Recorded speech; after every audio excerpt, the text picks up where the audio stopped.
Okay, so you've read the title and I'm gonna have to burst your bubble early on. There's no Bubsy on this list. I'm so sorry. I know you're clamouring for another furry foray into the award-winning world of this flying bobcat, but for some reason, maybe the fact that the games were received about as well as a long fart and a funeral, it won't be happening. With that little bit of admin out of the way, on to happier news, as with the imminent release of our favourite spinning marsupial Crash, it's got us all at WhatCulture Towers thinking about what other almost forgotten mascots could really do with a new lease of life. With this in mind, I'm Jules for WhatCulture.com, and these are 10 forgotten video game icons due a comeback. Number 10. WARIO. So in truth, you're probably aware of WARIO with his large gut and noxious gas, hence his place at the start of this list, but it might surprise you that it's been nearly 10 years since his last proper outing. Which is a real shame, as this dastardly man donut has consistently delivered with his standalone titles. His massive size and nefarious intents allow for more creative and silly storytelling. And have you even seen how beautiful Wario Land Shake It was? With the arrival of the Switch, fingers are definitely crossed for this mustard man mountain to take up the reins once more and remind us that greed can indeed be a good thing. Number 9. Arthur. I can't tell you how many nights I spent staring at this ginger-bearded man in his heart-covered boxers.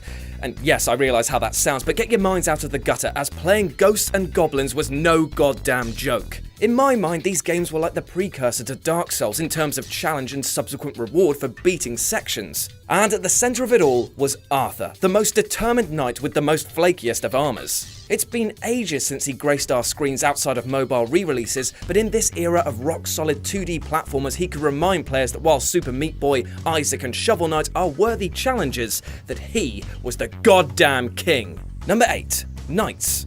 Nights into Dreams is rightly looked upon as one, if not the best game to grace the Sega Saturn. Along with offering a unique race/platforming gameplay mechanic and kaleidoscopic visuals, it also introduced us to Knights. This androgynous-looking jester is definitely striking in its appearance, but it's Knights' playful and sometimes stubborn nature that won over the hearts of gamers. Acting like a Peter Pan character of sorts, Knights is able to float and twirl its way around stages that quite aptly look like they could only exist inside the limitless possibilities of the mind, in that they're quite strange. As a result, it's a charming and supremely stylish game, and one can only wonder what insane dreamscapes could be made using current hardware. And its gameplay, while sometimes being overwhelming, can act as a focused arcade score rush if developed with the love that this series deserves. Number 7. MANUEL, MANNY, CALAVERA. It's been nearly 20 years since we were first whisked away into the land of the dead and became pawns in Tim Schafer's intricate tale of double-crossing, murder upon murder, and more self-aware comedy than Skynet reeling off puns about self-awareness programming to an audience made of the machines from The Matrix. Enter Manny, the lovable skull-faced hero of this title, whose job it is to usher souls through to the afterlife using travel packages he sells. Think of him like the Grim Reaper who lets you travel the River Styx on a Thompson's cruise ship. It's a beautifully written game, and it allows you to really connect with Manny's character. The 2015 remastered edition shows us there's still love for the title, and this fantastically realised world of the 8th Underworld has so much potential for future cases that it's almost a crime in itself that it's not been picked up for a sequel. Number 6. RAZIEL. RAZIEL should be a household name. There's so much to love about this war-hungry wraith that it's honestly bizarre that he's not been in more games. For a start, his story and legacy of Cain, Soul Reaver is a superb bit of melancholy drama with the perfect blend of demons, vampires, time travel, revenge, and missing jaws. And that's not mentioning how legitimately fun he is to play as, able to glide, throw down big hits, and warp his surroundings to help him solve puzzles. Hopefully a publisher will attempt to make vampires cool again, and with Nosgoth doing, let's just say okay, maybe there's still an ember burning for die-hard fans. Number 5. Abe. Okay, so I'll just put it plainly. New and tasty while being a beautifully crafted remake of Abe's Odyssey had one monstrous problem. It made me want to see more of this plucky Madokan, and as of yet there's been no hope of a fresh adventure for Abe. When you look at him, Abe is definitely not the type of hero you'd expect. Barely even capable of cleaning a floor, you don't fancy his chances when he's tasked to save his and other races from the evils of his universe. But therein lies the pure beauty of his character. He's a bumbling klutz, yes, but he's so determined, and his games are an enthralling mix of puzzles, stealth, and fart-based possession. As you can tell by that last statement, the odd is very much in all areas of Oddworld, as is the dark comedy tones. Munch's Odyssey might not have been everyone's cup of tea, but a return to the simpler side-on action could be just the Madocan pop we're all waiting for. Number 5. Conker. Now this could go for most Rare titles to be honest, but Conker deserves to get another shot. It's literally a license to print foul-mouthed money, which Microsoft is simply choosing to let rot out of what seems like spite for the studio. And before you say that Conker appeared fairly recently in Project Spark, to that I say, no. I refuse. I refuse to let one of the most beloved and alternative anti-heroes be reduced to a one-note joke wheeled out and cattle-prodded back to life to shill a rubbish building sim. Thank you very much, you're welcome!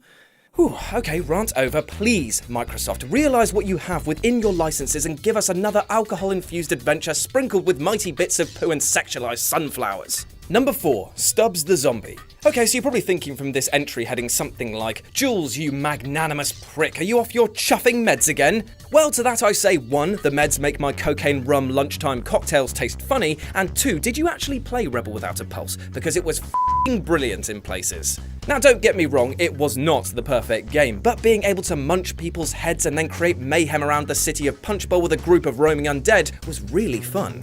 And Stubbs is a pretty versatile monstrosity, able to use his appendages in weird and wonderful ways in order to bring down the futuristic utopia in which he finds himself in. A game pitting you in the role of the zombie simply hasn't been explored enough, and Stubbs took all of the campy horror B-movie cliches of the zombie genre and made them fun.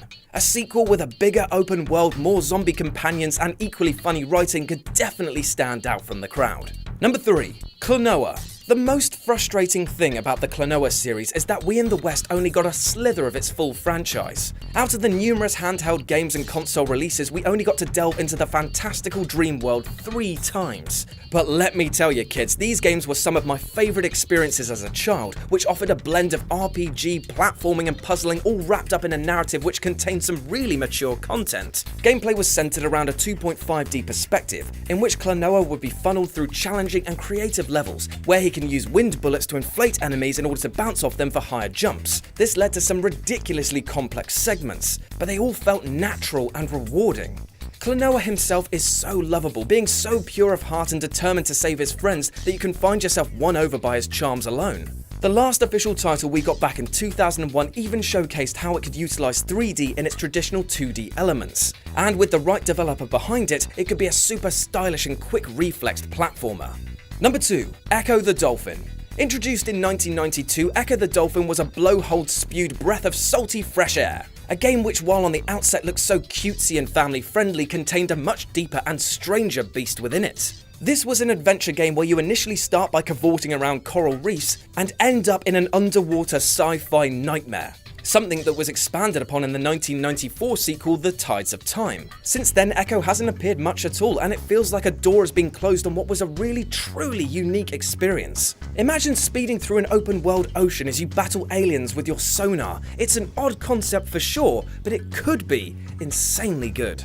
And number 1, EARTHWORM Jim. There's not been anything quite like the surreal platformer that was EARTHWORM Jim. Taking control of a literal worm in a space-powered supersuit is just the tip of the iceberg when it comes to crazy in this series. Not to mention it was beautifully animated and contained a real sense of kinetic energy with the fast-paced action and contrasting levels. The original was a huge hit when it was released for the Mega Drive and Super Nintendo, spawning 2 sequels and its own TV series. But upon lukewarm reaction to the 3rd installment, it seems that Jim has crawled back underground. A remake has been out for a while and done very well in terms of sales, so fingers crossed we'll see this guy worm his way back onto our screens sometime soon, you're welcome. And when you consider how good the first 2 games were, this is more than deserved.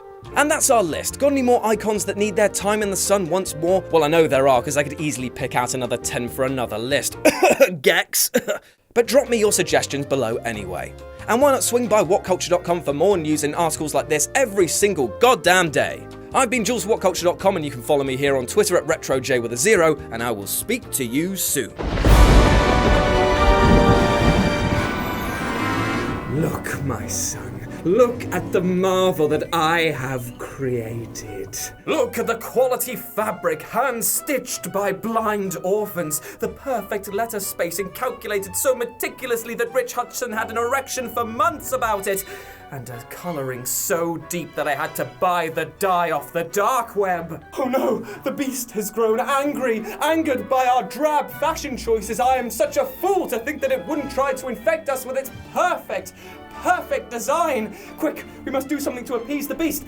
Why don't we buy one from shop.whatculture.com? Look, it's already got Scott Nash. Oh no!